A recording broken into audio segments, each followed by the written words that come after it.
Welcome to Ariza Inspire Co.'s Master Your Worry workshop. I am Samantha Ariza. I am an LPC licensed professional counselor, and this is what I do every day, all day, basically, is help people deal with tough emotions like worry, anxiety, depression, and all of that. So, just a quick little background about me.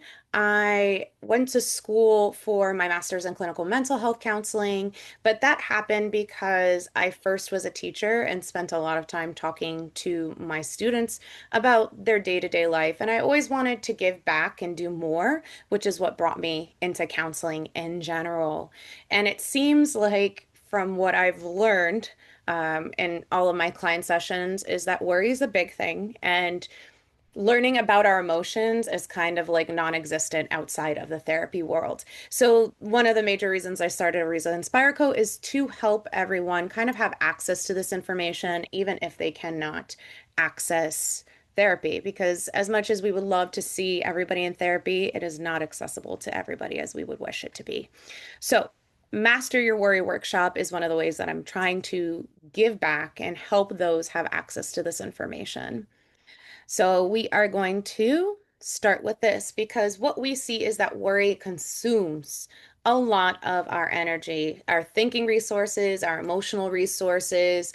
It keeps us out of being present and in the moment of what's going on around us. And it leads to what we call avoidance behavior. So we avoid the thing that we're trying to avoid what we're thinking about and worrying about. We're trying to avoid situations that feel too much like that. We avoid things that trigger us.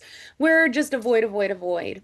And it's something that I'm going to say again in this workshop is when we talk about anxiety, avoidance is the biggest trap. Once you start avoiding, it's very easy to continue avoiding. Our brain is designed to survive. And when it sees danger, it wants to avoid the danger because, hey, it wants us to keep living another day. But sometimes what ends up happening is even though it feels dangerous to us, it might not be dangerous. But because we avoid, our brain's like, ha, I kept you safe. You see, you're safe. And so the next time we get to a situation that is very similar to what we experienced, our brain's like, hey, remember, we stayed away from this so we could stay alive. We need to do that again. And so it gets the big alarm signals, which sends us running again. But a lot of times, the situations we're avoiding are not necessarily dangerous. But because our brain is like, hey, remember, this kept us safe, we got to keep this up. So one of the ways that besides talking about like getting like exposure therapy and going through it and feeling the feelings to get through it, another way is kind of reframing. So worry is one of those kind of anxiety error things that we get. And worry says that, hey, I don't know what's going on. I'm going to try to think my way through it, but sometimes we don't have to think our way through it. It's just trying to create this understanding of the situation. Now, what we're going to do today in the intervention and the technique that we're using, it's based on something called ACT, which is acceptance and commitment therapy. This is a behavioral intervention that teaches psychological flexibility, which just means that I'm teaching your brain how to think differently instead of being kind of rigid, which sometimes with anxiety, we do tend to get a little rigid in our thinking. It can only be this way. It also, in acceptance and commitment therapy, helps people commit to actions that align to their personal values. And because you are acting in your values, a lot of times that can help relieve and reduce that worry and anxiety naturally. The way I always talk about values are that values are in tune and in line with who you are as a person, and they're foundational to who you are. So when you are acting in line with your values, you are acting more authentically to who you are. Hold on one sec. So how can our values help when it deals with worry? One, when we talk about worry again, it's reacting to a perceived threat. So sometimes our worry is like, there's danger. And a lot of times it's in that thought is because it's reacting to something that's valuable to us. So, for example, if I'm worrying about my kid's safety, that's a reflection of how deeply I feel about my family values, how much I care for my kids, how much I want to make sure that they're safe. So that worry is just reminding me that, hey, this is something that's important to me. It gives us that personal agency and control, meaning we can take control of what's going on with us. Anxiety likes to say there's so much that's outside of our control, but when we focus on what we can actually do, it will make us feel more in control. So, acting on our values and aligning ourselves with that is super helpful in bringing back that sense of control. And this will also help counteract that whole avoidance cycle. Again, we get stuck in that loop of avoiding, but if we can actively do something that is aligned with our values, we're not avoiding the anxiety. We're doing something about it. And our body learns, hey, we're not going to die. Everything's okay. And so we will continue on with that. So, what we're going to talk about is worry to values. And this is kind of like a six-step problem. So, the first thing that we do with worry to values is we're going to name the top worry of the day. And that could be hard if you have a lot of worries, but trying to think of the big one that's really bothering you. So, for example, if you have like a big presentation for that day, or even like, I don't know, like anything else that could be happening. Maybe you're going on a trip and so you're concerned about something happening on the trip. We want to name what that worry is. After we figure out what that top worry is, we're going to look at what's beneath that worry. We want to come at this with curiosity, not judgment. And so trying to figure out what is this trying to tell me? And the example of like a big presentation at work. Maybe it's trying to tell me that I'm concerned about, you know, being competent. Maybe it's saying to look at my value of, like growth and success and these things that are really important to me. But if I look at it and judge myself for being freaking out about this presentation, I'm gonna like miss that whole part.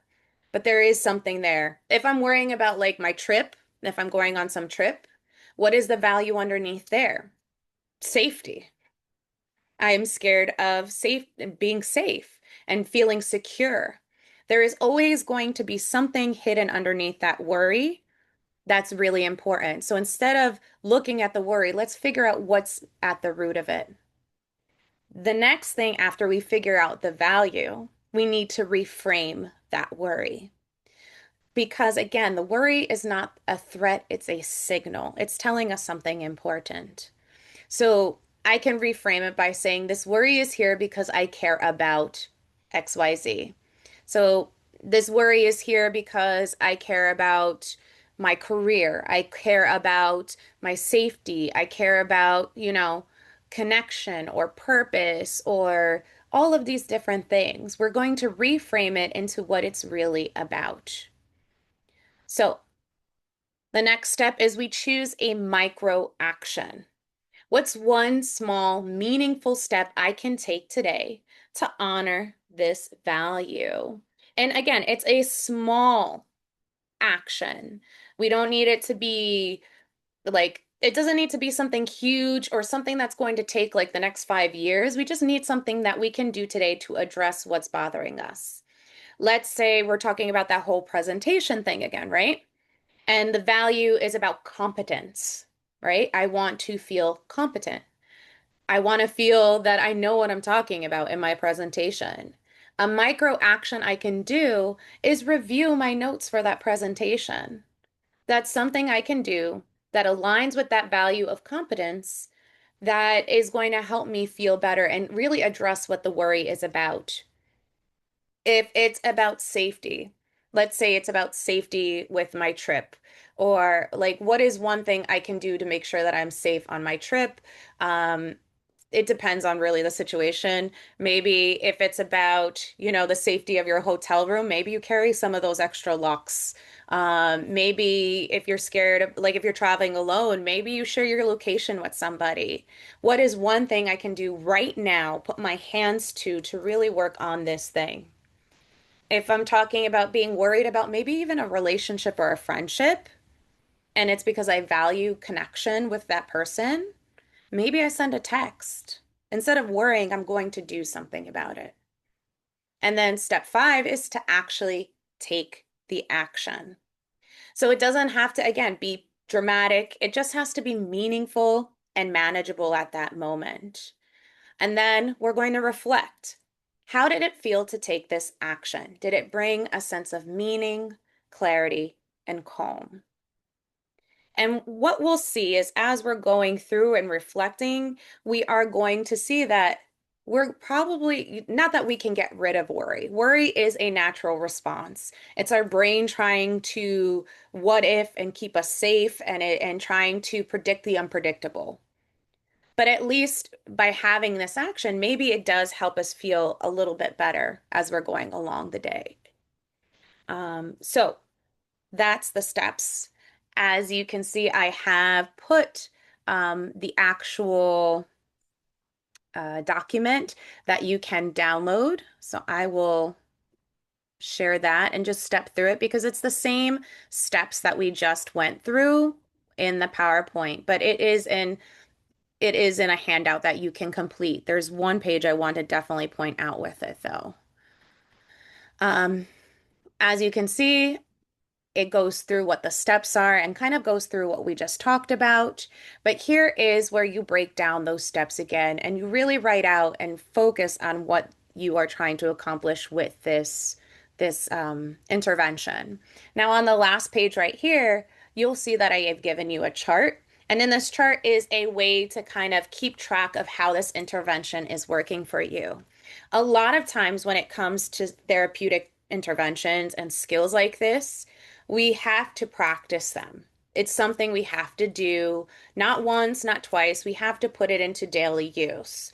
So, especially if you are a pessimist and are like, I don't know about this therapy stuff, this is something to really kind of track. Is this something that can work for me? Is this something that's helpful? What can I do? And it's a way to kind of prove to yourself, oh, maybe this is helping. Maybe I am getting better. So this is super important when it comes to is this daily practice of these interventions. So I gave you a charts in the document that you can use in order to help, but also if it isn't helping, even if maybe you have a lot of anxiety or a lot of worries or feel like you need more help, I've also included something that can kind of give you a little guidance on if you do need more help. Maybe this intervention is helpful in some way, but you feel like you need more. There could be many signs that you would, and maybe you feel anxious about asking for help.